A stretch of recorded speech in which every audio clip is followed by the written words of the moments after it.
पिछले शुक्रवार को हमने रात्रि 8 बजे एक खुली इनामी प्रतियोगिता आयोजित की थी और उस प्रतियोगिता के अंतर्गत जो प्रश्न पत्र था उसमें प्रश्न संख्या 26 से 47 तक थे और उन सभी प्रश्नों का संबंध हमारे कृषि के वीडियो भारतीय कृषि वीडियो नंबर 4 और वीडियो नंबर 5 यानी हरित क्रांति से था और आपसे हमने आंसर्स मांगे थे। तो आपके द्वारा जो आंसर शीट्स हमें भेजी गई रात्रि 9 बजे तक, उनके आधार पर हमने एक मेरिट तैयार की। उस मेरिट में प्रथम 3 स्थानों पर रहने वाले विद्यार्थियों के नाम और फोटो इस वीडियो में अभी आपको दृष्टिगोचर होंगे और इसके अलावा उन सभी क्वेश्चंस का एक्सप्लेनेशन भी इसी वीडियो में आपको भी देखने को और सुनने को मिलेगा। तो शुरू करते हैं। Question number 26। देखिए इसमें था कर्तन व दहन का संबंध किस प्रकार की कृषि से है? Slash and burn. देखिए कर्तन का मतलब काटना, दहन का मतलब जलाना। तो इसका मतलब इसका संबंध ऐसी खेती से है जहां खेत बदले जाते हैं। 2-3 साल में खेत आज यहाँ है, 3 साल बाद दूसरी जगह होगा। तो अब आप देखेंगे कि क्योंकि काटना और जलाना वही तो होता है। गहन कृषि है इमेज से। अब गहन निर्वाह कृषि है तो इसमें तो क्या होता है, खेत स्थायी होता है, खेत बदला नहीं जाता। जब खेत स्थायी होगा तो बार बार तो काटने की जरूरत नहीं पड़ेगी ना। एक बार हमारे पूर्वजों ने जब काट के जंगल काट के खेत बना दिया तब से खेत ही है वो, तो वहां तो होगा नहीं। चलवासी पशुचारण में तो खेत जलाने का काम ही नहीं है वहां भाई, वहां जंगल जलाने की जरूरत नहीं, वहां तो पशु होते हैं, फसल वही होती नहीं है, तो ये भी नहीं हो सकता। एक है वाणिज्यिक कृषि के अंतर्गत क्या होता है कि फसलें बेचने के लिए बोई जाती है बड़े स्तर पर, समझे। तो वाणिज्यिक फसल के अंतर्गत क्या होता है, खेत स्थायी होता है। वहां ऐसे नहीं आज यहाँ खेत और 2 साल बाद आधा किलोमीटर दूर, तो ये भी नहीं हो सकता। तो ये सी जो ऑप्शन है आपके सामने, स्थानांतरित कृषि। तो इस स्थानांतरित कृषि या शिफ्टिंग एग्रीकल्चर जो है उसी में ये क्रिया की जाती है। तो आंसर होगा इसमें स्थानांतरित यानी सी। प्रश्न संख्या 27। निम्नलिखित में से कौन सा सुमेलित नहीं है? देखिए ये स्थानांतरित कृषि जो की जाती है ना भारत में, भारत की बात कर रहे हैं, उनमें अलग अलग राज्यों में अलग अलग नाम से जाना जाता है, उनके लोकल नाम अलग अलग है। तो देखो असम में स्थानांतरित कृषि को कहते हैं जूमिंग, ये सही है। बी है पोनम कृषि केरल, केरल में ये जो इस तरह की शिफ्टिंग एग्रीकल्चर होती है उसको कहते हैं पोनम, तो ये भी सही है। अच्छा सी बेवर कृषि छत्तीसगढ़, छत्तीसगढ़ में इस प्रकार की कृषि बेवर कृषि कहलाती है। और डी है पोदु कृषि हिमालय। देखिए पोदु कृषि यानी ये जो स्थानांतरित कृषि है इसको पोदु का कौन से राज्य में कहा जाता है? हिमालय में नहीं कहा जाता, इसको कहा जाता है आंध्र प्रदेश में। तो ये सुमेलित नहीं है, यानी यहां हिमालय के स्थान पर आंध्र प्रदेश होना चाहिए था। तो हमारा आंसर हो गया यहां पे डी। प्रश्न संख्या 28। निम्नलिखित में से कौन सा मिश्रित फसल का उदाहरण है? Mixed cropping, mixed crops.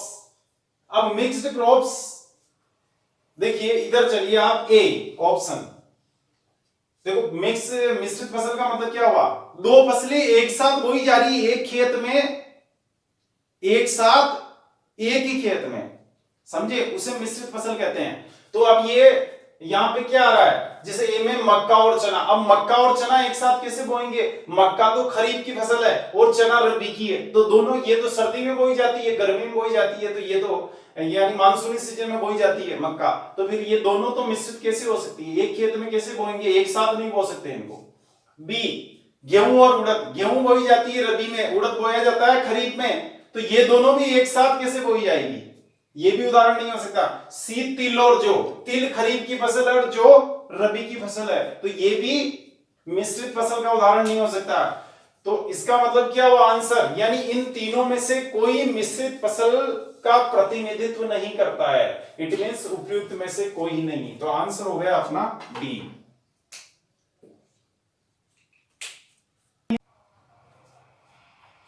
प्रश्न संख्या 29। कथन हरित क्रांति का प्रभाव पंजाब, हरियाणा व पश्चिमी उत्तर प्रदेश में अधिक रहा है। कारण बता रहे हैं इसमें, इन क्षेत्रों में सिंचाई सुविधाओं का अधिक विकास हुआ है। देखिए इस प्रकार के जो प्रश्न होते हैं कथन और कारण वाले, उनमें दो बातें देखने की होती है। एक तो ये देखा जाता है कि ये जो लिखा हुआ है ऊपर, यहां से लेकर इधर जो लिखा हुआ है, अभी कारण को छोड़ दो, आप इसको छिपा दो, ये जो लिखा है हरित क्रांति से लेकर अधिक रहा तक, ये जो लिखा है ये सही है या गलत है? पहली बात तो कि हरित क्रांति का प्रभाव पंजाब, हरियाणा में पश्चिम उत्तर प्रदेश में अधिक रहा है, तो ये तो सही बात है, अधिक इन राज्यों में रहा है। बाकी इनके अलावा जो बाकी राज्य हैं या देश का जो बाकी हिस्सा है, वहां हरित क्रांति का प्रभाव नहीं रहा, वहां उत्पादकता में अधिक वृद्धि नहीं हुई। हमने पढ़ा ना गेहूं की सबसे ज्यादा उत्पादकता पंजाब, हरियाणा में या पश्चिम उत्तर प्रदेश में बढ़ी, बाकी राज्यों में नहीं। आप नीचे चलेंगे, राजस्थान में उनसे कम है, नीचे और जाओगे मध्य प्रदेश में, महाराष्ट्र में कम है, आंध्र प्रदेश में जाओगे तो कम है गेहूं की उत्पादकता। तो यानी सबसे ज्यादा प्रभाव इन तीनों ही क्षेत्रों में रहा है। इसका मतलब ये कथन सही हो गया। अब दूसरी बात है कारण। अब इस कारण को छिपा दो, इन क्षेत्रों में सिंचाई सुविधाओं का अधिक विकास हुआ है। अब ये जो लिखा है यहाँ कि इन क्षेत्रों में सिंचाई सुविधाओं का अधिक विकास हुआ है, ये बात सही है क्या? यानी ये जो पंजाब, हरियाणा और पश्चिम उत्तर प्रदेश है, यहाँ सिंचाई सुविधाएं देश के बाकी भागों की तुलना में ज्यादा है क्या? तो ये सही है, यहाँ सिंचाई सुविधाएं अधिक है। यहाँ भारत में सबसे ज्यादा नहरों से जो सिंचाई होती है, फसलों को जो पानी दिया जाता है, वो सबसे ज्यादा इन क्षेत्रों में ही दिया जाता है। तो स्टेटमेंट तो दोनों सही है। अब अपने को इसमें ये देखना होता है कि ये जो ऊपर लिखा है, अब ये जो मैंने आपको छिपाया था ना कथन, इसको आप हटा दो, है ना। इधर ये कारण है, इसको भी अब देखेंगे, दोनों को अपने को देखना है। तो ये जो ऊपर कथन लिखा है, इसका ये कारण फिट होता है क्या? यानी ये जो बात लिखी है उसका रीजन ये यही है क्या या नहीं है, ये देखना है। यानी ऊपर जो लिखा है उसकी पुष्टि करता है क्या नीचे वाला कथन? ये जो नीचे वाली जो नीचे वाला जो वक्तव्य है, ऊपर जो लिखा है कि उत्तर प्रदेश में, पंजाब, पश्चिमी उत्तर प्रदेश में, पंजाब में, हरियाणा में अधिक प्रभाव रहा हरित क्रांति का, तो उसका कारण यही है क्या कि इन क्षेत्रों में सिंचाई सुविधाओं का अधिक विकास हुआ है, इसलिए वहां ज्यादा हरित उत्पादकता ज्यादा बढ़ी, हरित क्रांति का प्रभाव अधिक रहा। तो अपने को मालूम है कि सही है ये बात कि भाई यहां क्यों हुआ। हरित क्रांति की शर्त क्या थी कि उन्नत बीज तो काम में ले लो आप, लेकिन उनका फायदा तभी मिलेगा, उन्नत बीजों का, रासायनिक खादों का, जब आप फसलों को पानी भी भरपूर दो। तो पानी भरपूर देने के लिए या तो ऊपर से पानी आए, बारिश हो, बारिश नहीं है तो फिर सिंचाई सुविधाओं का विकास हो। तो यही कारण है कि सिंचाई सुविधाएं इन क्षेत्रों में ज्यादा होने के कारण यहां उन्नत बीजों ने अपना चमत्कार दिखा दिया। देश के बाकी भागों में भी उन्नत बीजों का उपयोग तो हुआ, लेकिन वहां उनका फायदा इसलिए नहीं मिला किसानों को क्योंकि वहां सिंचाई सुविधाएं नहीं थी। तो समझ गए, तो ये कारण भी इसका सही फिट होता है। अब यहां विकल्पों पे जाइए आप, विकल्प नंबर ए जो कथन सही परंतु कारण गलत, तो ये तो विकल्प सही नहीं हो सकता। कथन तो सही है लेकिन ये कह रहा है कारण गलत। कारण गलत कहां है? कारण सही है जो लिखा हुआ है।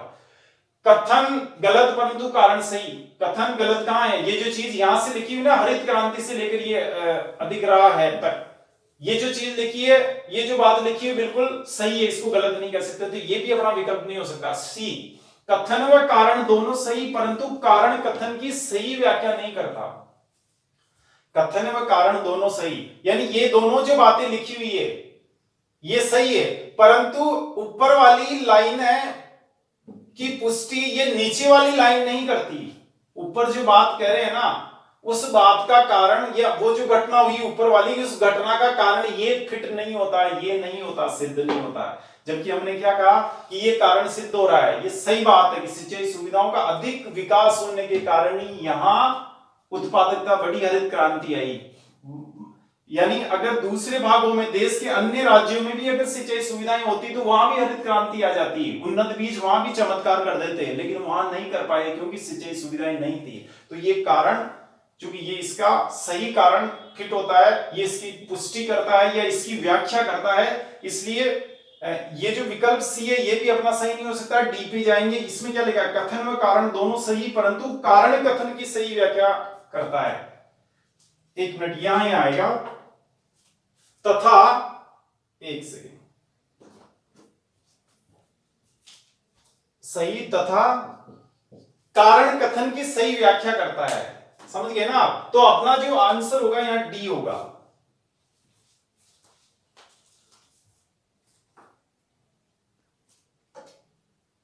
प्रश्न संख्या 30, चलवासी पशु चारक जनजातियां एवं उनके क्षेत्र के संबंध में कौन सा विकल्प सुमेलित है, यानी मैच कर रहा है।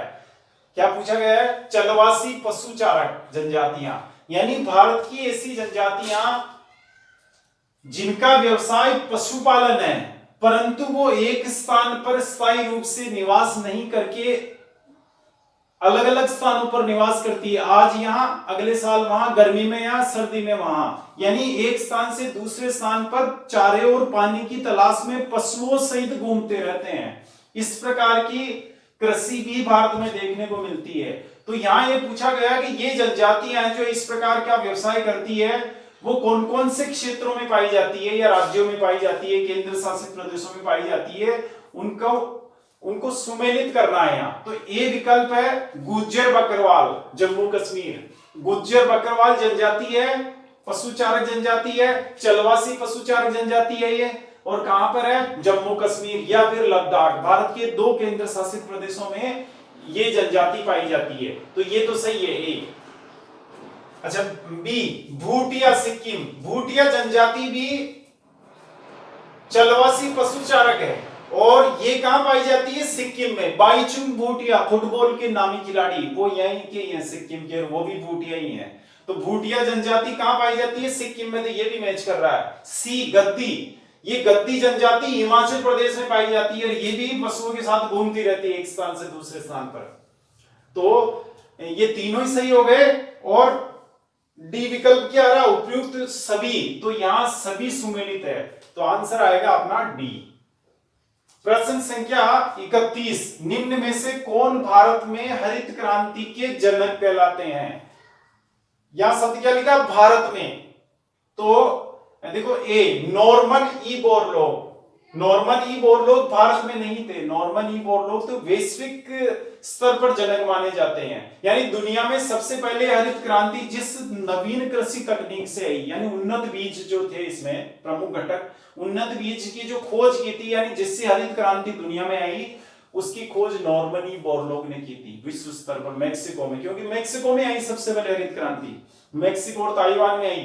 तो चूंकि भारत में उसके बाद आई है ना, तो सबसे पहले मैक्सिको में आई। मैक्सिको में जो आविष्कार किया नवीन बीजों का, उन्नत बीजों का, नॉर्मन ई बोरलॉग ने किया। तो यहाँ पे चूंकि भारत की बात कर रहे हैं, तो भारत में नॉर्मन ई बोरलॉग नहीं कहलाएंगे। एमएस सुब्रमण्यम ये भी नहीं है। अच्छा के कस्तूरी रंगन, ये तो अंतरिक्ष विज्ञानी है, ये भी नहीं है। अच्छा डी, एमएस स्वामीनाथन। तो भारत में ये कृषि वैज्ञानिक है एमएस स्वामीनाथन।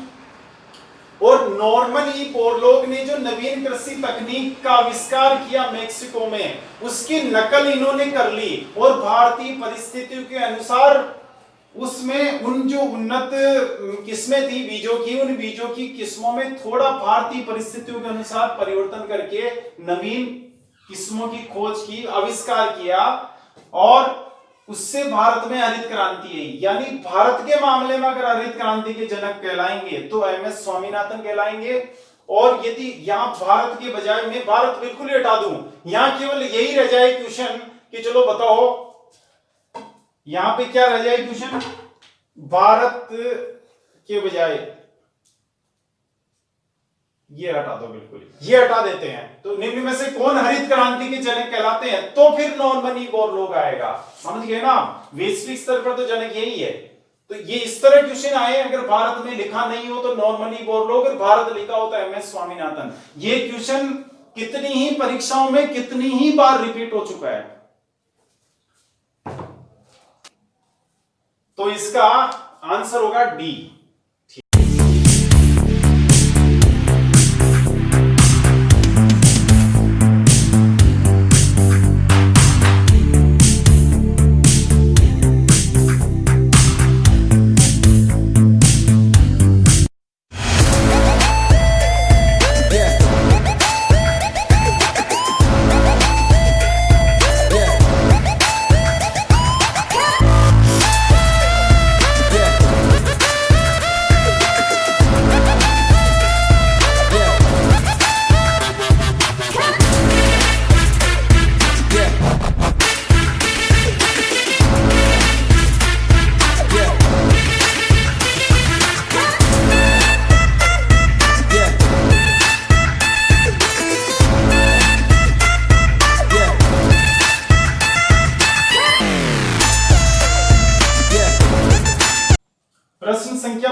सा मिश्रित कृषि का उदाहरण है। यदि आपने हमारा पिछला कृषि का जो वीडियो है उसको ध्यान से पढ़ा हो तो हमने मिश्रित कृषि को बहुत विस्तार से समझाया था। तो उसके अनुसार जैसे ए है फसल उत्पादन प्लस पशुपालन, ये भी मिश्रित कृषि कहलाएगा। बी फसल उत्पादन प्लस वानिकी, ये भी मिश्रित कृषि का उदाहरण है। पशु और सी पशुपालन प्लस वानिकी, ये भी मिश्रित कृषि का उदाहरण है। डी उड़द प्लस मक्का उत्पादन, ये क्या है? मिश्रित कृषि का उदाहरण नहीं होकर मिश्रित फसल का उदाहरण है। उड़द और मक्का अक्सर साथ बोई जाती है, मक्का भी रहेगी खेत में और उड़द भी रहेगी, दोनों के पौधे साथ साथ रहते हैं, तो ये मिश्रित कृषि नहीं कहलाएगी, क्योंकि यहाँ केवल एक ही क्रिया हो रही है। कौन सी? फसल उत्पादन वाली। वानिकी, पशुपालन, मत्स्य पालन, वो जो और 3 क्रियाएं हैं वो नहीं है। यहाँ पे एक ही क्रिया हो रही। कौन सी क्रिया है? एक ही आर्थिक क्रिया हो रही है। कृषि की 4 क्रियाएं होती है ना, तो 4 में से एक हो रही है फसल उत्पादन। जहां एक से अधिक क्रियाएं साथ हो कृषि की तो हम मिश्रित फसल कहते हैं। तो यहाँ ये मिश्रित फसल कृषि, इसका फसल का उदाहरण होने के कारण ये डी गलत होगा। अब चलो विकल्पों में, तो विकल्प ए कह रहा है आगे केवल डी, तो डी को तो हम कह ही नहीं सकते मिश्रित कृषि, तो ये तो हो ही नहीं सकता अपना आंसर। अच्छा सी में जाएंगे आप, तो सी क्या कह रहा है? ए और बी, तो केवल यहां केवल है, क्या ध्यान रखेंगे यहाँ पे? केवल ए बी ये है इस ऑप्शन में। तो केवल ए बी में देखो ए और बी ही नहीं है, इसमें सी भी मिश्रित कृषि का उदाहरण है, तो ये भी अपना पूर्ण आंसर नहीं है। D A B C D, तो ए बी सी डी यानी डी को हम नहीं कह सकते मिश्रित कृषि का उदाहरण, तो फिर बचा ये बी। इसमें क्या ऑप्शन है? ए बी सी, यानी केवल ए बी सी, यानी ए, ये जो फसल उत्पादन, ये वाले ए बी और सी, ये तीनों ही क्या है? मिश्रित कृषि के उदाहरण हैं। तो यहां पे अपना आंसर आ गया बी। प्रश्न संख्या 33, निम्न में से कौन सी शुष्क कृषि की फसल नहीं है? शुष्क कृषि का मतलब ऐसा है कि जिसमें 50 सेंटीमीटर से कम बारिश में जो उत्पादित हो जाती है उसको यानी शुष्क कृषि के अंतर्गत ऐसी फसलें बोई जाती है जिनमें पानी की आवश्यकता कम होती है। यानी ये मानो कि 50 सेंटीमीटर से कम वर्षा भी हो रही है उस क्षेत्र में, तो भी वहां खेती हो जाएगी। लेकिन फसलें कौन सी बोई जाती है? वो फिक्स है फसलें। तो ये आप इन चारों में देखेंगे ना, तो शुष्क खेती यानी कम पानी में जो खेती की जाती है उनमें फसलें कौन सी बोई जाती है? ज्वार बोई जाएगी, बाजरा बोई जाएगी, चना बोई जाएगी, गेहूं नहीं बोई जाती है, क्योंकि गेहूं की फसल के लिए तो पानी की बहुत आवश्यकता होती है, इसलिए शुष्क कृषि की फसल ये नहीं हो सकती गेहूं। ये आर्द्र कृषि की फसल है, तो इसमें ए आंसर। प्रश्न संख्या 34, निम्न में से कौन सी बागाती कृषि की फसल है? बागाती कृषि का मतलब ये होता है, देखिए ऐसी फसल जिसका खेत न कहलाकर बागान कहलाता है, उससे कहते हैं बागानी फसल या बागाती फसल। और इस प्रकार फसल उगाना कहलाता है बागाती कृषि या बागानी कृषि। तो आप यहां आपके सामने ए बी सी डी ये 4 फसलें दी हुई है, तो आप देखेंगे ये जो चावल है, चावल का खेत तो खेत ही कहलाता है ना। कभी सुना है क्या कि चावल का बाग है हमारे वहां? कोई कहता है क्या? खेत ही कहलाएगा वो। रबड़, चाय और केला, इन तीनों के खेत न कहलाकर बागान कहलाते हैं। तो यहाँ पे कौन सी हुई बागानी फसलें? रबड़, चाय, केला, और इनको उगाना ही बागाती कृषि कहलाता है। तो यहाँ पे अपना विकल्प जो होगा वो होगा बी, सी और डी, यानी जिस विकल्प में बी, सी और डी हैं वही अपना विकल्प सही होगा। तो ये ए में जाएंगे तो यहाँ केवल ए और बी है, तो ये गलत हो गया। अच्छा बी में जाएंगे बी और सी, तो यहां देखिए केवल शब्द है, केवल बी और सी, तो ये भी नहीं हो सकता क्योंकि इसमें डी भी आएगा। ए बी सी नहीं हो सकता क्योंकि ए में चावल है तो वो हो ही नहीं सकता। अच्छा डी में चलेंगे तो यहाँ बी सी डी आ रहा है, तो बी सी डी यानी ये अपना आंसर होगा बी, सी और डी, समझिए। अच्छा यहां भी ए में ठीक है वो चावल आ रहा होगा नहीं उसमें, तो ये आपका विकल्प कौन सा सही होगा इसमें? डी। प्रश्न संख्या 35, ट्रक कृषि के अंतर्गत क्या सम्मिलित है? Truck farming. देखो ट्रक फार्मिंग के अंतर्गत क्या होता है? सब्जियां और फल उगाए जाते हैं जिनको रोज, यानी ऐसी फसलें जिनको रोज खेत से तोड़कर हाथों हाथ ट्रकों में भरकर उपभोक्ताओं के पास पहुंचाया जाता है, यानी मानकीय क्षेत्रों में यानी शहरों में पहुंचाया जाता, तो ट्रक में पहुंचाया जाता है, इसलिए उसको ट्रक कृषि कहते हैं। इसी फसलों की कृषि करना ट्रक कृषि कहलाती है। तो इसमें देखो गेहूं में ऐसा नहीं है, बी आ रहा, गन्ना गन्ने में भी ऐसा नहीं, ऐसा थोड़ी कि आज ही तोड़ा और आज का आज ही उसको पहुंचाना, रात में ही। गेहूं में भी ऐसा नहीं होता है। अच्छा इधर चलेंगे, चाय और कहवा में भी ऐसा नहीं होता है, तोड़ के रख लेते हैं, भी सुखाते हैं, बाद में पहुंचाएंगे। तो इसमें जो आएगा सब्जियां और फल राइट होता है, सब्जियां और फल की जो कृषि है वही ट्रक कृषि कहलाती है। यहाँ सी में सब्जी और फल आ रहा है, तो ये आपका आंसर हो गया सी। प्रश्न संख्या 36, भारत में हरित क्रांति का प्रारंभ कब से हुआ? ए में 1966, बी में 1970, सी में खरीफ फसल 1966, डी में रबी फसल 1966। अब देखो आप कहेंगे साहब यहाँ दो विकल्प सही हो रहे हैं, कौन से? कि हमने आपको बताया था खरीफ फसल 1966 से कृषि की नवीन तकनीक अपनाई गई। नवीन तकनीक जो अपनाई हमने, कब अपनाई? खरीफ फसल 1966 से। तो अब यहाँ एक विकल्प 1966 ये भी आ रहा, आप कहोगे साहब ये भी सही है, ये भी सही है, दोनों ही सही है, लेकिन ऐसे प्रश्नों में क्या देखा जाता है कि दोनों में से जहां दो विकल्प सही हो रहे हैं वहां दो विकल्पों में से कौन सा विकल्प ज्यादा सही है, तो यहां ज्यादा सही सी आएगा, इसलिए अपना जो आंसर सी होगा। एग्जैक्ट क्या होगा भाई? 1966 में तो शुरुआत हुई लेकिन खरीफ फसल से हुई, तो इसका सही सा आंसर है वो ये है। प्रश्न संख्या 37, हरित क्रांति में सर्वाधिक योगदान निम्न में से किस घटक का रहा? तो देखिए हमने बताया था आपको विस्तार से कि हरित क्रांति में सबसे ज्यादा योगदान रहा था उन्नत बीजों का, उसके बाद आता है स्थान रासायनिक खादों का, और फिर कीटनाशक, सिंचाई, इनका योगदान था। तो यहाँ देखेंगे सर्वाधिक योगदान में जैसे ए रासायनिक खाद आ रहा है तो ये नहीं होगा, इसका स्थान दूसरा था। बी सिंचाई, ये भी नहीं आएगा, सर्वाधिक योगदान इसका नहीं था। सी कीटनाशक, इसका भी नहीं था। सर्वाधिक योगदान था उन्नत बीजों का, यानी ये जो क्रांति आई उसमें सबसे बड़ा रोल उन्नत बीजों का रहा, उन्नत बीजों की वजह से आई। तो इसमें आंसर हो गया अपना डी। प्रश्न संख्या 38, कथन हरित क्रांति के परिणाम स्वरूप कुल खाद्यान्न उत्पादन में, हरित क्रांति के परिणाम स्वरूप कुल खाद्यान्न उत्पादन में दालों का अंश घटा, ये कथन है। तो ये कथन सही है गलत है? तो इसमें देखो ये सही बात है कि हरित क्रांति के परिणाम स्वरूप क्या हुआ, कुल खाद्यान्न उत्पादन में दालों का अंश घटा।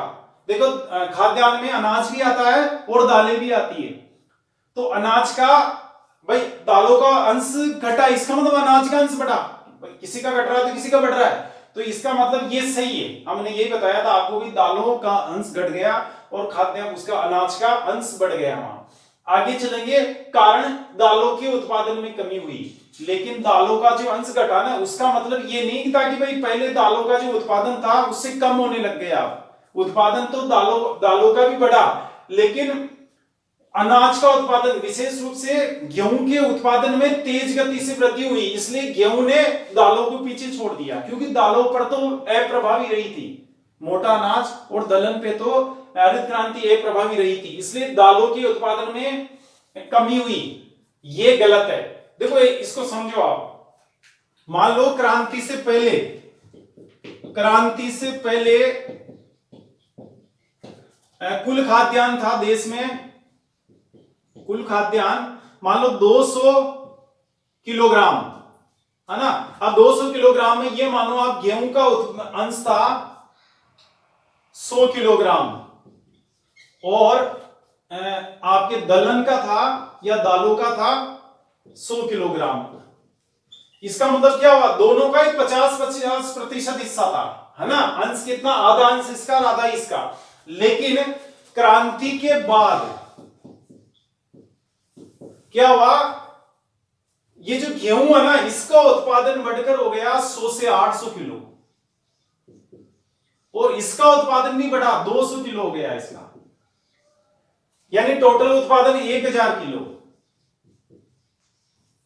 यहां मैं क्या कह रहा हूं, गेहूं का उत्पादन, चूंकि गेहूं का तो उत्पादन इसलिए बढ़ा के नवीन कृषि तकनीक ने काम किया, या उन्नत बीजों ने, रासायनिक खादों ने, कीटनाशक ने, सिंचाई ने, इन्होंने काम किया। अच्छा दालों का उत्पादन इसलिए नहीं बढ़ा कि इसमें कोई उन्नत किस्में जो बनाई गई वो उन्होंने कोई काम किया ही नहीं, तो दालों का तो उत्पादन क्या रहा, जिस स्पीड से पहले उत्पादन बढ़ रहा था उसी परंपरागत स्पीड से बढ़ रहा है, यानी स्पीड बहुत कम है इसकी। तो अभी जैसे क्रांति के बाद आज की स्थिति अगर आप देखें तो गेहूं का उत्पादन तो 8 गुना हो गया और इसका डबल ही हुआ। तो अब पहले आप देखें दालों का हिस्सा कितना था, 50% कुल खाद्यान्न उत्पादन में, है ना। 200 में दालों का हिस्सा 100 किलो आ रहा है, इट मींस 50% था। अब देखो कुल खाद्यान्न उत्पादित होकर बढ़ गया 1000 किलो। 1000 में दालों का हिस्सा कितना है, 200 किलो ही है, तो ये कितना रह गया, 20%। मैंने क्या लिखा है यहाँ, दालों की इसमें कुल खाद्यान्न उत्पादन में दालों का अंश घटा, तो घट गया नहीं अंश, 50% अंश था जो घटकर 20% ही रह गया। लेकिन मैंने आगे क्या कहा यहाँ पे, दालों के उत्पादन में कमी हुई, लेकिन कमी नहीं हुई दालों के उत्पादन में। कमी कहां हुई, पहले क्रांति से पहले 100 किलोग्राम था देश में दालों का उत्पादन, अब क्रांति के बाद आज बढ़कर हो गया 200 किलोग्राम। तो बढ़ा तो है ना, ऐसे थोड़ी कि घट गया। उत्पादन में कमी होने का मतलब ये होता है कि भाई उत्पादन पहले 100 किलोग्राम था तो अब 80 रह गया, 70 ही रह गया, 60 ही रह गया, तो अपन कहते हैं कि उत्पादन में कमी। उत्पादन बढ़ा लेकिन उसकी स्पीड जो थी बढ़ने की, वृद्धि दर जो थी वो कम थी, और गेहूं की वृद्धि दर बहुत अधिक थी। तो ये क्या हुआ, ये स्टेटमेंट गलत है। तो यहां ऑप्शन में चलेंगे, ए कथन सही परंतु कारण गलत, है ना। एक ये है, जैसे दूसरा है कथन गलत, तो कथन तो गलत है ही नहीं, तो बी अपना आंसर नहीं हो सकता है। सी कह रहा है कथन व कारण दोनों गलत, ये भी आंसर नहीं हो सकता है। डी कह रहा है कथन व कारण दोनों सही, ये भी आंसर नहीं हो सकता है क्योंकि ये गलत है। तो ए ही अपना सही आंसर होगा, यानी कथन तो सही है ऊपर जो लिखा है, लेकिन ये नीचे कारण जो लिखा हुआ है, ये बात जो लिखी हुई है ये गलत है, यानी अपना आंसर हो गया ए आंसर होगा इसमें। प्रश्न संख्या 39, भारत में गहन निर्वाह कृषि के अंतर्गत किन फसलों की प्रधानता होती है। हमने पिछले वीडियो में आपको विस्तार से समझाया गहन निर्वाह कृषि क्या होती है। उसकी प्रमुख विशेषता ये होती है कि इसमें किसान के पास जमीन तो होती है बहुत थोड़ी, और परिवार होता बड़ा है, तो उस जमीन में केवल अनाज फसलें ही बोई जाती है ताकि साल भर उस बड़े परिवार की खाद्यान्न की आवश्यकताओं को, भोजन की जरूरतों को पूरा किया जा सके। वहां ऐसी कोई फसल नहीं बोई जाएगी जिसको बाजार में बेचकर पैसे कमाए जा सके, यानी व्यावसायिक फसल उत्पादन नहीं होता। तो यहाँ खाद्यान्न फसलें कौन सी है, देखिए, एक तो ए आ रहा चावल, एक सी गेहूं, बाकी ये जो बी है कपास और डी है गन्ना, ये दोनों ही गन्ना और कपास क्या है, व्यावसायिक फसलें हैं, तो ये इसके अंतर्गत नहीं आती है। इसके अंतर्गत केवल खाद्यान्न फसलें आती है, यहाँ चावल और गेहूं होगा। तो इसमें चावल और गेहूं कौन से विकल्प में है, तो ए में आ रहा है, ए और सी, ए और सी, तो अपना आंसर होगा यहाँ ए। ये बी में ए बी सी है, तो ये नहीं हो सकता है क्योंकि कपास है तो इसके अंतर्गत आता नहीं है। सी में ऑप्शन में ए बी सी डी चारों ही है, तो चारों में गन्ना और कपास तो आएगा ही नहीं। अच्छा, डी में विकल्प में है बी और डी, तो इसमें क्या होता है कि कपास नहीं आएगा, तो ये भी गलत हो गया। तो अपना जो एग्जैक्ट आंसर होगा वो ए होगा। अच्छा, प्रश्न संख्या 40, नॉर्मन ई बोरलॉग के बारे में कौन सा कथन सत्य है। यह अमेरिकी कृषि वैज्ञानिक थे, बिल्कुल ये संयुक्त राज्य अमेरिका के निवासी थे और कृषि वैज्ञानिक थे, अंतरिक्ष विज्ञानी नहीं थे, ये कृषि वैज्ञानिक थे, ये भी बात सही है। इन्होंने मेक्सिको में अनुसंधान कार्य किया, इन्होंने मेक्सिको, संयुक्त राज्य अमेरिका से लगता हुआ ही उसके दक्षिण में एक देश है मेक्सिको, तो मेक्सिको में जाकर इन्होंने रिसर्च किया, तो ये भी सही है। अच्छा, इन्होंने सी में क्या रहा, इन्होंने गेहूं की फसल पर अनुसंधान किया। अब बात उठती है कि कौन सी फसल पे किया, तो इन्होंने गेहूं की फसल पर अनुसंधान किया, चावल वाली पे नहीं किया, इसलिए गेहूं की उन्नत किस्मों की खोज की इन्होंने, तो उनका आविष्कार किया। तो यहाँ तीनों ही विकल्प क्या है, सही है। तो ये तीनों ही जो स्टेटमेंट्स हैं वो तीनों ही सही है। तो अब इस विकल्प में देखेंगे कि किस विकल्प में 3 आ रहे हैं, तो इसमें आप देखेंगे ए में ए और बी है, तो ये तो अधूरा आंसर है। बी में केवल ये भी अधूरा है। सी में आप जाएंगे तो ए बी सी तीनों ही है। अच्छा, डी में तो केवल बी और सी है, तो ये भी अधूरा आंसर है। तो अपना पूर्ण आंसर जो होगा वो सी विकल्प में निहित है, तो अपना आंसर हो गया सी।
प्रश्न संख्या 41, हरित क्रांति का सर्वाधिक प्रभाव किस फसल पर रहा?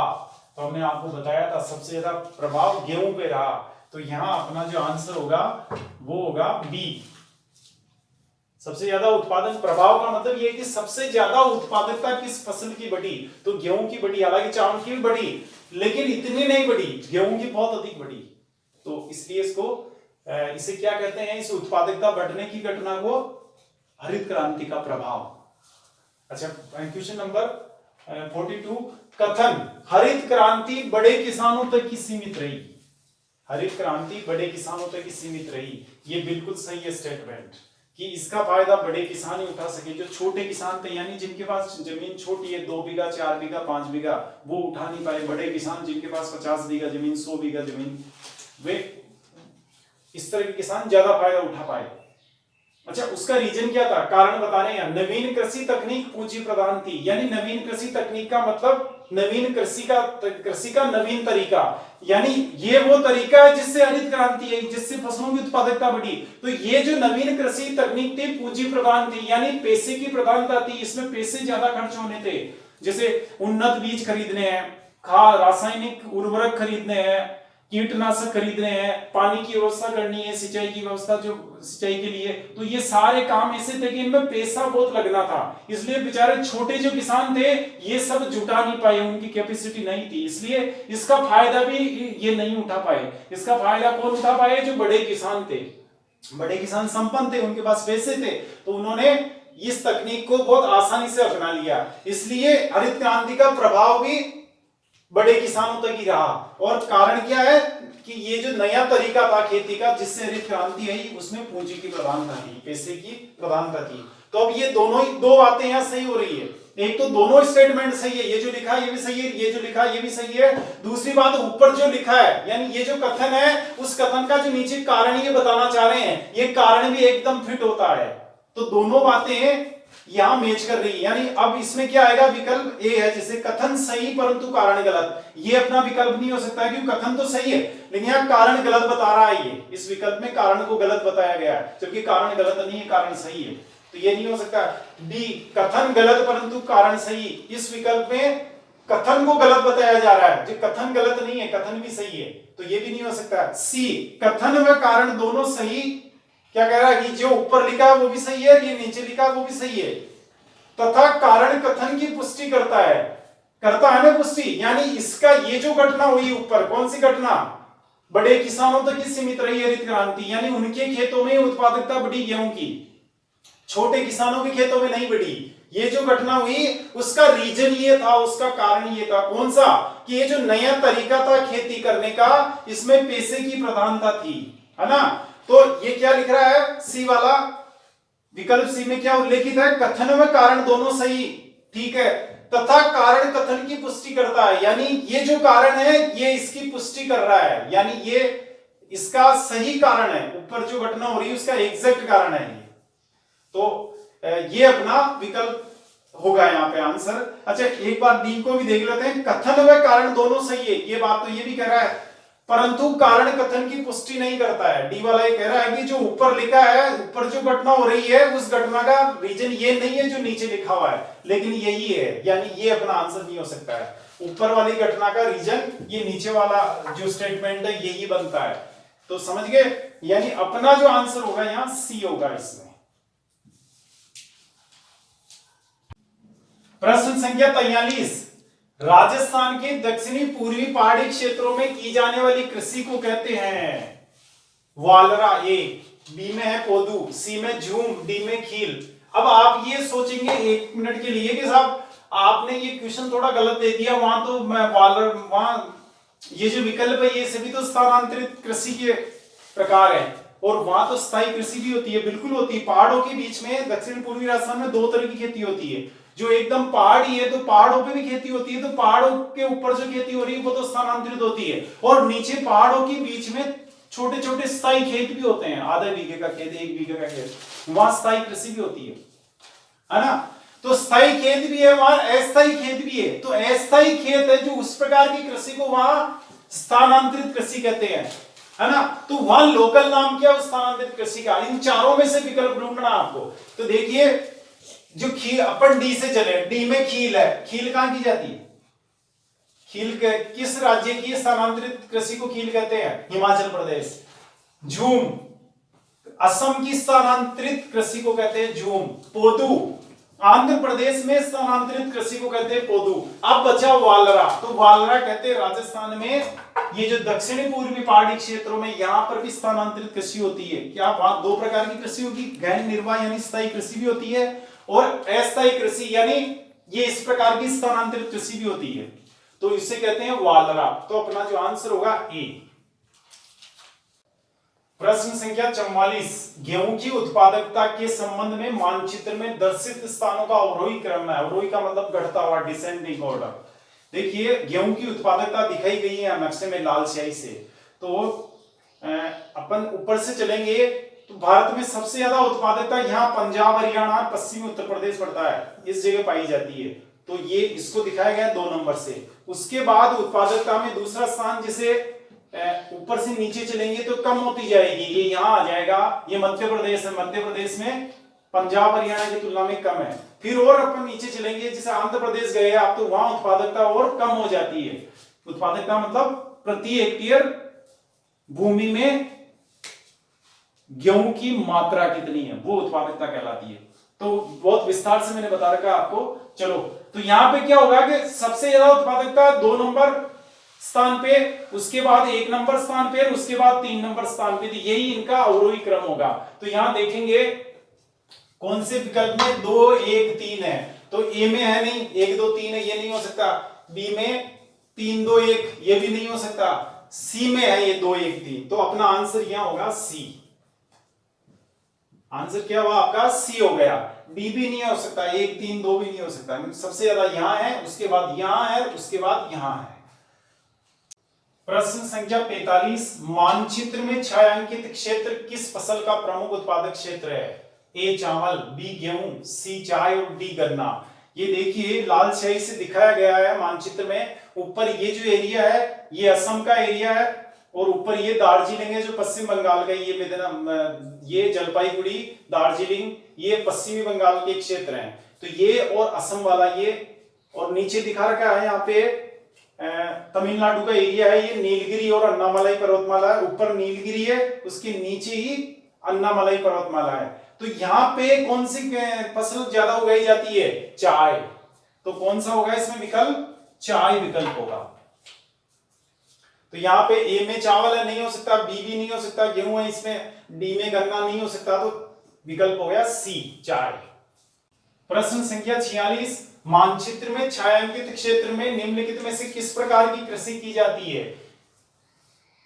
तो देखिए छायांकित क्षेत्र ये है, लाल स्याही से दिखाया हुआ है। ये पश्चिमी तटीय मैदान है और ये पूर्वी तटीय मैदान है। ये भारत के वो इलाके हैं जहां सर्वाधिक वर्षा होती है। यानी जैसे आप इधर इस एरिया को छोड़ दें तो बाकी जो सर्वाधिक वर्षा वाला या 200 सेंटीमीटर 100 से 200 सेंटीमीटर वर्षा वाला इलाका इंडिया में है तो वो ये पश्चिमी तटीय मैदान है, ये कुछ पूर्वी तटीय मैदान है। तो यहाँ पे क्या होता है, बारिश बहुत अधिक होती है, 100 से 200 सेंटीमीटर बारिश मामूली बात है यहाँ इस इलाके में। इसलिए यहाँ पे जो कृषि की जाएगी उसको कहते हैं आर्द्र कृषि, समझे। तो यहाँ की कृषि को क्या कहेंगे? आर्द्र कृषि कहलाएगी, क्योंकि यहाँ वर्षा बहुत अधिक हो रही है। तो यहाँ पे विकल्प देखेंगे आप, ए शुष्क कृषि। शुष्क तो इसको कह नहीं सकते, यहाँ तो बारिश। शुष्क कृषि तो उस इलाके की खेती को कहते हैं जहां 50 सेंटीमीटर से कम बारिश होती है। तो ये शुष्क कृषि हो नहीं सकती। अच्छा, एक बारानी कृषि, ये भी शुष्क कृषि के समान ही है। बिना सिंचाई के जो कृषि की जाती है उसको बारानी कृषि कहते हैं। अब विकल्प रहा अपने बी, आर्द्र कृषि। तो यहाँ आंसर आएगा आपके आर्द्र कृषि, क्योंकि ये भारत का अधिक आर्द्रता वाला इलाका है, यहाँ बारिश बहुत अधिक होती है। तो इस एरिया की कृषि को आर्द्र कृषि कहेंगे। प्रश्न संख्या 47, निम्नलिखित में से कौन सा कथन सत्य है? तो देखिए कथन ए, हरित क्रांति को हरित क्रांति नाम विलियम गॉड ने दिया, ये सही बात है। नवीन कृषि तकनीक के फलस्वरूप जो उत्पादन में अत्यधिक वृद्धि हुई उसे हमने कहा हरित क्रांति। तो ये जो नाम आया ग्रीन रिवॉल्यूशन, ये नाम किसने दिया सबसे पहले? तो विलियम गॉड ने दिया, ये याद रखेंगे, ये एकदम सही है वाक्य। बी, हरित क्रांति से मोटा अनाज प्रभावी रहा। देखो जो हरित क्रांति किसके फलस्वरूप आई? नवीन कृषि तकनीक के फलस्वरूप। जो नया तरीका था वो सबसे पहले 6 फसलों पर लागू किया गया, गेहूं, चावल या धान जिसको कहते हैं, और मक्का, ज्वार, बाजरा और रागी। तो ये मक्का, ज्वार, बाजरा और रागी जो है ये मोटा अनाज कहलाता है, और वो सिंपल अनाज कहलाता है ज्वार, ये चावल और गेहूं। तो अब इसका जो प्रभाव वाली बात करें ना अपन, तो इसमें क्या रहा? गेहूं के उत्पादन पर तो बहुत अधिक प्रभाव पड़ा और चावल पे कम पड़ा, और ये जो मोटा अनाज है इन पर तो लगभग न के बराबर प्रभाव पड़ा। यानी जैसे मक्का है, ज्वार है, बाजरा है, बाजरे का आप देखते हैं उत्पादकता बहुत कम है। एक ही खेत में, एक तो आप 5 बीघा खेत उसमें बाजरा बो और एक वहीं गेहूं बो, तो गेहूं का तो उत्पादन बहुत अधिक होगा और बाजरे का उत्पादन बहुत कम होता है। तो ये क्या आगे जो मोटा अनाज है उनमें ये नया तरीका असफल रहा। तो अप्रभावी रहा का मतलब ये असफल रहा, यानी इससे नवीन कृषि तकनीक से इन फसलों में हरित क्रांति नहीं आई, यानी इन फसलों के उत्पादन में वृद्धि नहीं हुई, मोटा अनाज वाली फसलें। अच्छा, तो ये भी स्टेटमेंट सही है, अप्रभावी रहा, ठीक है। सी, हरित क्रांति को बीज उर्वरक क्रांति भी कहते हैं, क्योंकि हरित क्रांति यानी जिससे उत्पादन में, विशेष रूप से गेहूं की उत्पादकता में जो अत्यधिक वृद्धि हुई, उसमें सबसे ज्यादा योगदान किसका रहा? बीजों का, उन्नत बीजों का और रासायनिक खादों का, रासायनिक उर्वरकों का। तो इसलिए ये जो क्रांति आई, तो इसको कई बार बीज उर्वरक क्रांति भी कह देते हैं, क्योंकि सबसे ज्यादा योगदान, ये जो चमत्कार हुआ, उत्पादन में अत्यधिक बढ़ोतरी हो गई, एक ही बीघा में बहुत ज्यादा उत्पादन बढ़ गया, वो बढ़ा इन बीजों और उर्वरकों की वजह से। तो इसको बीज उर्वरक क्रांति भी कहते हैं। डी, हरित क्रांति का दलहन व तिलहन फसलों के उत्पादन पर अत्यधिक प्रभाव पड़ा। देखो दलहन का मतलब होता है दालों से है, चना है, जैसे आपके उड़द है, मूंग है, ये दलहन फसलें कहलाती है। तो दलहन फसलें व तिलहन फसलें, यानी जिनसे तिलहन फसलों का मतलब जिनसे तिल प्राप्त हो रहा है, तिल है, मूंगफली है, सरसों है, तो इनके उत्पादन पर अत्यधिक प्रभाव पड़ा? नहीं, अत्यधिक नहीं पड़ा। इनके उत्पादन पर प्रभाव तो पड़ा क्या, लेकिन बहुत ही कम प्रभाव पड़ा, नगण्य प्रभाव रहा, यानी ज्यादा बढ़ोतरी नहीं हुई। दालों के उत्पादन में बढ़ोतरी तो हुई, तिलहन में भी हुई, लेकिन इतनी नहीं हुई जितनी गेहूं में हुई। इसलिए यहां अत्यधिक के बजाय क्या शब्द आना चाहिए? बहुत कम प्रभाव पड़ा। तो ये स्टेटमेंट है, ये जो कथन है, ये यहां फॉल्स है, गलत है, ये समझे। और ऊपर के जो तीनों कथन है वो ट्रू है, वो सत्य है, और ये कथन असत्य है। तो उसी के अनुसार अपन यहाँ विकल्प का चयन करेंगे। तो ए में जाएंगे तो ये तो चारों को सही बता रहा, तो ये नहीं हो सकता। बी में जाएंगे, ये 3 को ही सही बता रहा है, ए बी सी, तो हमारा विकल्प जो होगा यहाँ वो बी होगा। अच्छा, सी हो नहीं सकता क्योंकि सी में ए और बी को ही बताया गया है केवल, जबकि सी भी सही है, तो ये नहीं हो सकता। अच्छा, डी में केवल ए बी डी को बताया गया है, तो डी तो हो ही नहीं सकता सही, तो वो भी विकल्प फिट नहीं होता अपने। तो अपने जो विकल्प सही होता है वो ए बी सी वाला विकल्प जो बी है वो बी होता है इसका आंसर।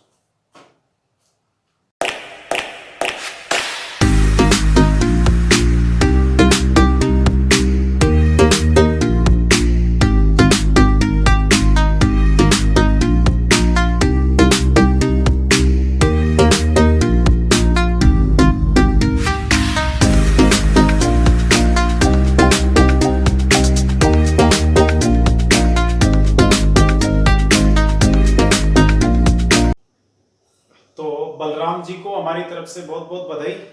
आपने सभी सवालों के जवाब सही दिए और वादे के मुताबिक हम आपको ये पुरस्कार प्रदान कर रहे हैं। इसमें एक टी शर्ट है जो आपके होम एड्रेस पे कोरियर द्वारा भिजवा दी जाएगी। अच्छा, सभी स्टूडेंट्स से मैं ये और कहना चाहूँगा कि अब जो नेक्स्ट टेस्ट होगा, जो इनामी प्रतियोगिता होगी, उसमें उसका संबंध हमारे आरएएस परीक्षा के 2 वीडियोस हैं, भारतीय संविधान पार्ट 1 और भारतीय संविधान पार्ट 2। उनसे संबंधित होगा वो प्रश्न पत्र। तो कृपया आप उसी के अनुसार तैयारी करें। धन्यवाद।